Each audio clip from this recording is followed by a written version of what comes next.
It's pink. Yeah, sure is.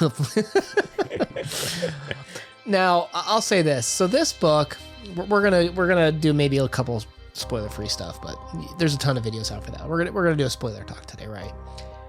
And I want to get your thought on this. This book is, how do you describe it? Because looking it up, I've watched a couple other people's videos and read a couple of written reviews, and they describe it as sci-fi dystopia. And I'm like, is that how I would describe this book? Oh, I wouldn't. I would describe this as, so we have books that deal with the past. Those are called history books. How do you have a book that is going to describe what the future is going to be?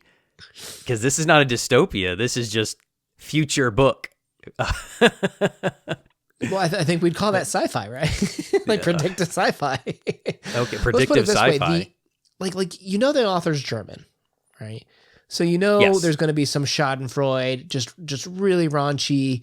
There's a term for it, like when you cross the line, like whoa, that's inappropriate, and then you keep going, right? Like in this story, they go to see Hitler the musical. Yeah. Oh, this takes like when I after I was done listening to this, I did the audiobook and I was talking to my wife. I said, this is like Family Guy. It just goes that far and then pushes it even further after you're uncomfortable. And just like, oh my gosh. And it made me laugh out loud so many times. And I have not laughed out loud so many times at a book. I don't know if ever. This may be the funniest book that I've ever listened to / read. Yeah. And I don't normally really like political humor. I don't like to get involved. I don't like to pick sides. But this book, everything was on the table. And it took a lot of pot shots, of course, at religion. It took a lot of pot shots at, of course, the right wing when they started talking about that lady that was like a professional commentator. Like her job was to go like post on YouTube videos, like that sort of thing. But she preferred to do the right side because then she could ignore things like facts and grammar. And you can say the same joke about left wing. I'd still laugh. Oh, yeah, definitely some pot shots. But I felt like the book was fair overall. I mean, it represented a lot of different sides. But I think that it was so true of like, hey, this is how things could go. And that's why I don't think it's like a dystopian at all of like, this is the way things could go politically. This is the way things could go, religious ways. And like you get into the main character, right? So who's the main character of the story? Peter Jobless.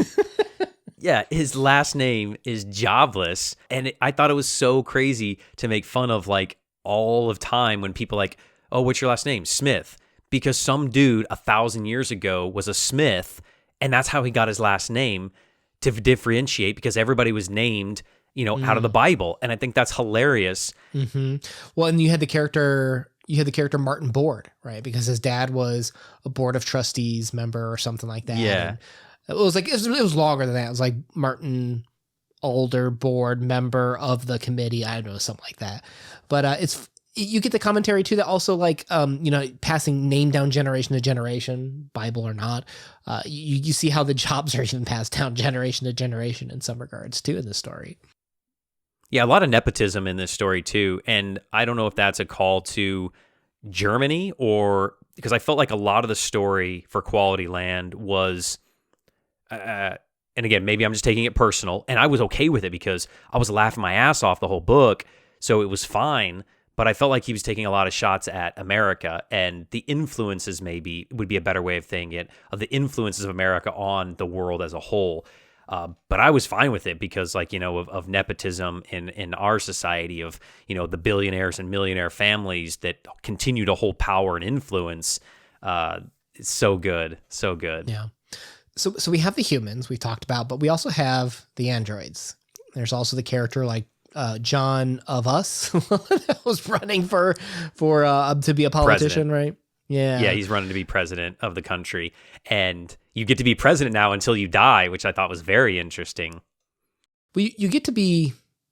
You also notice that the android almost, I don't know, to me, was more human sometimes than the people. Oh, for sure.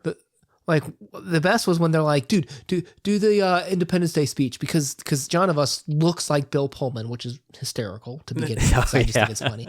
I love that speech. So when they did that speech and he just felt he's just like, okay, fine, I'll just do this. It's going to give me a little bit more social currency in a sense.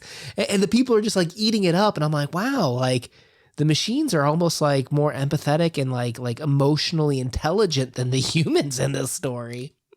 Yeah. I also took it, though, the political way of that John of Us sees that he does have to play to his audience a little bit. He's reluctant to do it, but he still does it. You know, his manager, who is very abrasive, is trying to get him to be more human and more relatable. And he's like, look, I don't want to be human or relatable. I'm not human or relatable. I want to make life better for you. I know the right choices. And she's like, the people don't care. You need to lie to them. And isn't that kind of true? Like, we want to be lied to, right? I mean, it's those little white lies that hold society together. Or there's some quote like that. Yeah. And John of Us is like, why would people want to be lied to? I can tell them exactly how we can fix this and make life better for all. And she's like, no, that's not what people want to hear, because people want, you know, what's best for them. And it does really kind of take a little stab at, you know, how materialistic society has made us very selfish individuals. And I thought it was really good commentary. I just dumped this book. I had this book that wasn't even very good, but I just liked it. It was called Why We Lie. And on some levels, the book was interesting because it's that dose of truth of just like, look, you lie more to yourself than to anyone else. Like, you probably lie once every 7 minutes is kind of like the statistic I hear. Whether it's true or not, I don't know. But that could be a lie. You know, well, it's fair enough. But let's take the do these jeans make my butt look big? Yes. Meme, right? We can't honestly take the face value of that. It's the, what are you really saying? It's the wife or the husband. I mean, the husband can ask too. Let's not typecast people here, right? But someone might be looking for emotional support. They might be feeling insecure about something. What they really want to do is feel better about themselves. And there's this lie of a story to kind of ask the question. And you have characters. Who was it? Sandra. Do you remember she worked for the Department of Alternative Facts? Yes. Like you're correct. There's a neuroticism of the truth in this story, but I don't know how far removed that is from reality, because we sure lie to ourselves a lot.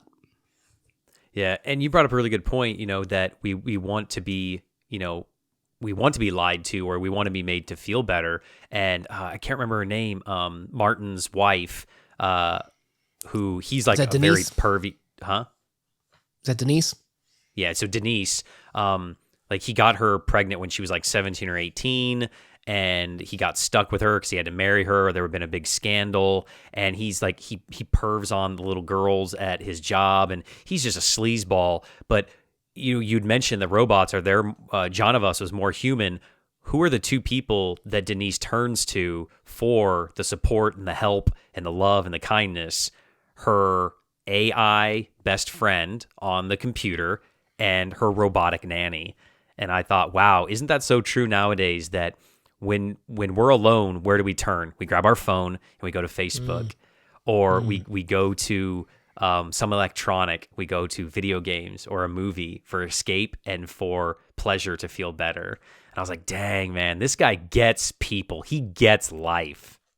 Do we, though? Because so many people talk about how when they go to social media, okay, one, on board with your comment that we turn to technology. Agree with that 100%.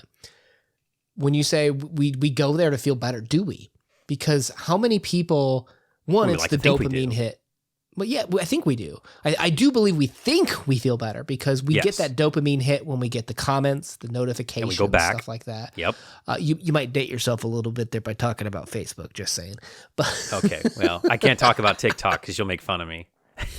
But you will hear and read the stories. Rate me is a good point. But you read the stories about how people feel worse after going on social media, because social media is a lie. It's a mask. You're putting on your best life. You're putting on the live, laugh, love. Like here's me at this awesome place. But you ain't taking pictures when you're at like your lowest point, right? Like, well, except, when the wife trips out the door, you hear about the husband getting out the phone to take a picture of his wife that just tripped. Like, there's that. But for the most part, you're seeing the best of life. So you feel like, my life's not as good as that. Like, my life's not as good. And the algorithm, when we see those and pause just a second longer on that photo or that video, the algorithm knows what we're drawn to. The algorithm isn't evil. The algorithm knows what we want, and we want misery. We want something that almost makes us feel worse because we want to see the best, but then we guilt ourselves because of it almost. So speaking of the algorithm, that kind of takes us to the plot of the story, that there is Amazon, let's call it what it is, right? There is the shop, which is Amazon. It's totally this Amazon. Company Totally that Amazon. will send you whatever you need before you even know you need it, because there's an algorithm that is so perfect, it sends everybody out all the stuff they need. And I kind of took the algorithm for almost like a deity of some sort. I don't know if I want to call it God or maybe a conscience, that it is almost a living thing that is trying to predict what people need to stay within the realm of happy and miserable at the same time, because then they can be controlled. And it felt like that's what the purpose of the algorithm was. And the whole plot of the story is, right, that Peter Jobless gets something from the shop, the store, Amazon, Something. that he doesn't want. Well, if you want to go into a rated R video, you do it, my friend. What does he get? Oh, he gets the pink. Now you're going to get me saying flamingo. It's the pink dolphin vibrator. Yes. They said it, I don't know how many times, but every time they said it, I giggled to myself a little bit. I don't know why. It's just the immaturity little boy in me. But we're super immature. Yeah. Yeah. That's for sure. Yes. I will always be immature. Though, man, you read into that deep, bro, with the deity thing. I honestly, when I was reading that story, and earlier, if you remember, he got beer, and he's just like, oh, yeah, I am sad. Like, oh, beer does make me feel better. I was just like, boom. Man, I wish beer, I kind of wish beer was showing up at my doorstep right now. Like, that would be great. But I think you made a comment earlier. Do you think, where does consumerism exist in our lives? Buying things to make ourselves feel better, seeing things, seeing our best life. Where does that exist in the concept of replacing emotions? Or, when we feel sad, he bought beer to make himself feel better. Where does consumerism exist in our lives and how it makes us feel? I think it is becoming our lives. When I feel bad or I get bored, I immediately grab my phone so I can get a hit of dopamine. Where are we going out to dinner? Let's get food. I mean, think about, there's that joke by that comedian is, when you go on vacation, all you're doing is eating in different places.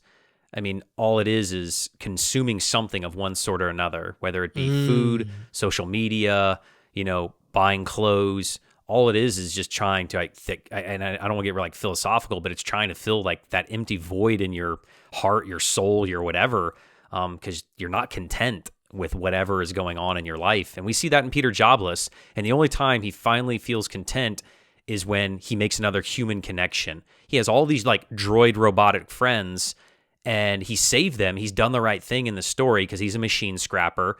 And at a certain point, the robots are supposed to be destroyed, and he doesn't have the heart to do it, so he saves them. But he still doesn't feel fulfilled when he's doing a good deed. But when he finally makes a human connection, then he starts to have purpose, and he's feeling, better about himself, and he stops caring about the algorithm, what others think. Dude, Peter and his do you remember Rudolph with the Island of Misfit Toys? Like, that's totally it. Yeah. Yeah. Well, I mean, you had the drone that was afraid to fly. Yes. You had the impotent romantic robot. Oh yeah. You had that little angry iPad or quality pad thing. That was a Pinky, I think it was, or something. Because I listened to this so long ago. She was hilarious. Oh yeah, with the first girlfriend, when the Win devices, like their PDAs, they didn't get along. It was Nobody is his and Sweetie was hers, I think, and they like bickered and didn't want like Peter and his chicky chick to hang out until she eventually dumped him because she got a better match.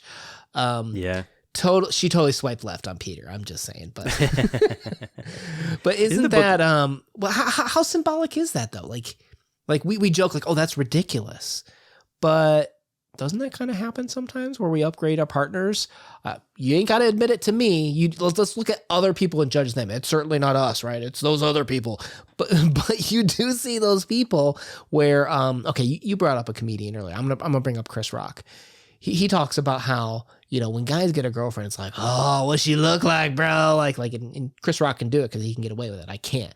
But with girls, it's just oh, what's he do, right? So do the guys replace the better looking, younger looking girl, and do girls replace the more successful guy when the guy isn't providing, isn't going out and getting the job and stuff like that? How different is that, honestly, than what this chick did, where she's the algorithm's like, we got a better match. You want it? Swipe left. Like, she takes him up on it. Like, sometimes that kind of happens. It's more complicated, but it ain't that far removed. No, I just think the book makes it very crass. I guess that would be a way of putting it. Oh, for sure. Oh, yeah. Yeah. It's very blunt of like, this is what we do as humans, Mm-hmm. And it's that very, very dated kind of thing of like, well, I can look at the menu. I just ain't ordering nothing. I mean, it's kind of human nature. And I think that's maybe what he's calling out in the book is that it's just socially it's wrong, but it's what we do as people. The book felt very self-aware in so many regards in relationships and even little things like the earbuds, that they put in because like nowadays everybody's walking around with earbuds in. It's just become a very social norm. Everybody has their phones, and I love how the book calls us out on our BS. Oh yeah, I remember early 2000s. If you took the L, like in Chicago, you could not find a person that didn't have the wired earbuds, like listening to their iPod back in those days while listening. Because we're trying to like avoid. We're really trying to avoid like this communication and talking. And you talked earlier about replacing your down, so you go to your phone, social media for the dopamine hit. What happened to picking up the phone to calling your friend? You know what I mean? Like there is an element of technology replacing some of the humanity. Yeah. I mean, you see that a lot in this book. And I feel like that Peter finally realizes that it doesn't matter. He sees the humanity in the robots that he's saved because he's going on this adventure. So as we get back to kind of the story, Peter is going to try to return the vibrator, and because he doesn't want it. And so when he goes to try to return it, he can't because they don't have a return policy because they never make a mistake. Everybody always gets what they need because it's perfect. The algorithm doesn't make mistakes. So then he tries to circumvent the whole network, and all of his robots that he saved kind of become like his little posse, and he realizes, that they become kind of a family over the course of the story. And I think it's kind of very, very beautiful that it doesn't matter, whether it is your technology or not, as long as you realize the value in something. Yeah. Do you know what a Turing, what's it called? The Turing test is? Is that like the Rorschach test? Kinda, I guess. So the Rorschach's where you look at it and visually tell someone what you see, right? So Yes. so it's kind of the opposite. So you don't see per se who you're interacting with. Well, let's say you're sending a text message to two people, and you get responses from both, right? You're like, okay, I talked to two people, and a researcher says, okay, which one was the machine? Which one was the AI? And you're like, oh crap, one of them was an AI. That's not the actual test. But the idea is if a machine could get so smart at faking human interactions, then have we mimicked consciousness? Have we been able to replace humanity in a sense? And this has been a long ongoing question since like the 60s or something like that. I'd have to look up the exact date. But it's this question of when will AIs be able to reach that level? And for some reason, we just have not been able to crack that code. Like we thought we were going to have that in 2000, and we're still not at a point where machines can actually replace consciousness. You know what I mean? Yeah. Like what does singularity mean? Yeah, because you could pass maybe small tests. One of the earliest examples was someone would say something like, "Oh my gosh, I just had the hardest day." Right? And what's the human response there? Well, tell me more about it. Like, what was hard about it? And one of the first machines that did a really good job of kind of like faking that, the algorithm, was Eliza. And it just basically was like a therapist. It just repeated a question back to the person. Like, "Oh my gosh, my boss was a jerk today." Well, tell me more about that. What did your boss do? Like, basically asking a question so that you tell more about yourself. The person, even though they're not getting information from Eliza, from the question, they feel connected more. Right? Like, isn't that weird that consciousness could almost be faked with a one-way street of just pouring your heart out to someone? Yeah. And I guess Peter kind of does that through the story to many different people or robots and AI and stuff. And he discovers more about himself. And I guess that's kind of the purpose of self-discovery. And I felt like that's what a lot of this book was just self-discovery. And the book jumps around from different perspective. So when you listen to it or read it, just know that it doesn't follow Peter through the whole story. It follows John of Us and a few other characters as well, but they're the two main characters. I kind of felt like Martin might have been a third character there for me. Yeah, Martin is a third character. But I feel like self-discovery is a lot of what Peter goes through, and John of Us as well, that he discovers that the only way he's going to truly be human to the humans is self-sacrifice. And isn't that kind of the way of like how we sometimes judge each other is how much we're willing to sacrifice ourselves for the betterment of somebody else? That's, quote, a good person, right? And they don't see John as a person until he sacrifices himself. Somebody tries to blow up at the end he wins being the president, and Peter and John meet, and Martin tries to blow them up, and John sacrifices himself and saves Peter. I thought that was kind of a cool little ending twist. I didn't see that coming cute. At all. That's cute. I like that. The idea of, you said the word sacrifice, but you could also take it more pessimistic of, what can I get out of you? Oh, that's so negative. Yeah, now so much I'm of the other book was negative. I wanted a happy ending. We totally just flipped roles there. Yeah. Well, I mean, think about it too in the story. So Peter eventually does get to the engineer that created the algorithm and the store. And he says, "No, I don't want this vibrator. It was wrong." And he's like, "No, you do." And without the vibrator, Peter doesn't go on the adventure. He doesn't get to meet the president. He doesn't get the girlfriend. He doesn't have this self-discovery. So I thought to myself, did the shop make a mistake? Because all of this mistake helped Peter become the man who he was. And I thought, it's the mistakes in our lives, or it's the trials we go through in our lives that truly make us who we are. Oh, that's so should cute. You fight against them? That's cute. You know, I just thought it was, I probably looked at the story a little bit more basic, because I just thought it was interesting when he got to the algorithm guy, and the guy's just like, well, we can't admit that we're wrong. Like, we have to program in some things to be wrong because, you know, and they just come up with these BS reasons that were actually, I'm like, oh, actually, that's kind of true. Yeah. So I don't know. It was a good story, but overall, is this the funniest story you've ever read? Oh, come on. When they were like, "Oh yeah, we have Leo Tolstoy's new work out. It's called War." And it just stopped right there.